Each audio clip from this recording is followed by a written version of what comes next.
বোমা বাঁধতে গিয়ে বোমা বিস্ফোরণ আহত এক ঘটনাটি ঘটেছে শুক্রবার দুপুরে মুর্শিদাবাদ পৌরসভার ওয়ার্ড নম্বর ৮ রামকৃষ্ণপল্লীর নাকুরতলায়। পুলিশ সূত্রে জানা গিয়েছে আহত ব্যক্তির নাম ফরিদ শেখ। স্থানীয়রা জানান এদিন দুপুরে বিকট শব্দ শুনতে পান তারা। ঘটনাস্থলে পৌঁছলে ফরিদ শেখকে আহত অবস্থায় দেখতে পান তারা। খবর পেয়ে ঘটনাস্থলে পৌঁছয় মুর্শিদাবাদ থানার পুলিশ। তাকে উদ্ধার করে চিকিৎসার জন্য নিয়ে যাওয়া হয়েছে লালবাগ হাসপাতালে। গোটা ঘটনার তদন্ত শুরু করেছে মুর্শিদাবাদ থানার পুলিশ। মালিকের নাম কি? ফরিদ শেখ। ফরিদ শেখ। হ্যাঁ, পাশে বাড়ি। কখন হয়েছে ঘটনা? এই 20 মিনিট আগে 20 মিনিট আগে বুঝলেন। কি রকম হয়েছে? কি শুনতে পেয়েছিলেন আপনি? বম বাজছে বুঝলেন, বিশাল আওয়াজ। তারপরে কি দেখলেন? যে দেখছি হ্যাঁ ওই সব মানে বম মানে বাজতে এসে ও খামে পড়ে আছে বুঝলেন। ওই যে বাঁধছিল ফরিদ শেখ, বাধা হচ্ছিল না কি করা হচ্ছে? বাঁধছিল, হ্যাঁ বম বাঁধছিল, বাঁধতে বাজতে এসে। যে কজন আহত হয়েছে? আহত একজন হয়েছে।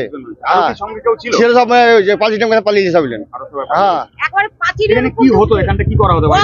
আরে আমার নাকুরতলা দিয়ে পালিয়েছে মোট দিয়ে। আমরা মূলে মূলে ধারটা খুঁজে বের করতে হবে। পালানো ছেলেরা আমার সামনে হাঁটতে গেলে ওদের কোনো কিছুই হয়। দেখেন তো সিসি ক্যামেরাটা নাকুরটা আমাদের দোকানটার আমার সামনে দিয়ে হাঁটতে হবে নাকি?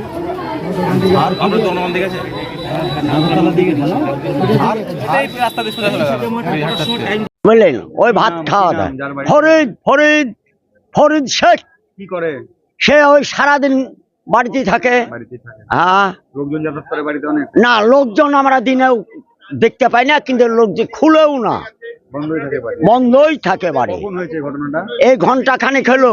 কি হয়েছিল? হ্যাঁ, আমরা বাস শুনল কি বম পড়ে আছে, বাস শুনলাম। তারপরে কেউ বললে কি গ্যাস বম করে আছে, আমরা গ্যাসকে খুলেও দিয়েছি একটা। এই তো কথা বললেন। কত আওয়াজ হয়েছে? হ্যাঁ আওয়াজ হয়েছে খুব জোর। মেলা আওয়াজ হয়েছে। হ্যাঁ, তারপরে কি জোরে। দেখলেন এসে? আসিনি, আমি ভাত খাচ্ছিলাম, কেবলই এলাম আচ্ছা এখনই। আচ্ছা। বুঝলেন, আচ্ছা আমি বললাম কি বাড়ি ঘর ভাঙা উঠাও যেত, আজ আমাদের ছেলে পেলে হতো, তাহলে রূপাটা কি হতো আমাদের। এই তো কথা, আর কি বলবো।